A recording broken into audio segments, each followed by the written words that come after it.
قال تعالى إن الدين عند الله الإسلام صدق الله المولانا العظيم বাংলাদেশ জামাতে ইসলামী রূপগঞ্জ থানা শাখা কর্তৃক আয়োজিত আজকের এই কর্মী সম্মেলনে উপস্থিত রয়েছেন প্রধান অতিথি, বিশেষ অতিথি এবং আজকের অনুষ্ঠানের শ্রদ্ধাভাজন সভাপতি আমাদের রূপগঞ্জের কৃতি সন্তান জননেতা আনোয়ার হোসেন মোল্লা এবং দিন কায়েমের আমাদের রূপগঞ্জের বিভিন্ন অঞ্চল থেকে আগত আমাদের কর্মী ভাইয়েরা, সবার প্রতি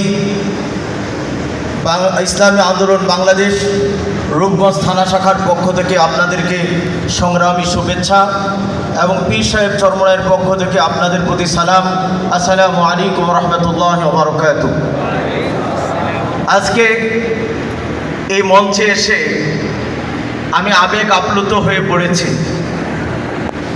আমরা ভাইয়েরা যখন একে অপর থেকে বহুদিন পরে মনে হচ্ছে এক মঞ্চে বসার সুযোগ হয়েছে। আসলে আমরা তো এটাই বলতে চাই, এক মায়ের দুইজন সন্তান হতে পারে, সাতজন সন্তান হতে পারে, কিন্তু যারা মাঝখানে ফাটল তৈরি করে ভাই ভাইদেরকে ভিন্ন রাখে, সেই তৃতীয় পক্ষের শত্রুদেরকে আমাদের বার করতে হবে, ঠিক কিনা?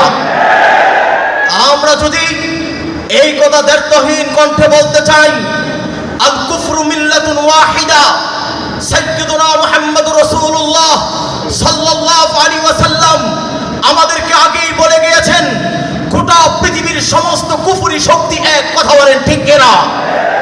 আপনারা দেখেছেন যখনই এরকম ইরাক, ইরান সহ বিশ্বের যে কোনো রাষ্ট্রে হামলা হয়, সমস্ত কুফরি শক্তিগুলো তারা এক হয়ে যায়। কিন্তু আফসোস আর পরিতাপের বিষয়, আমরা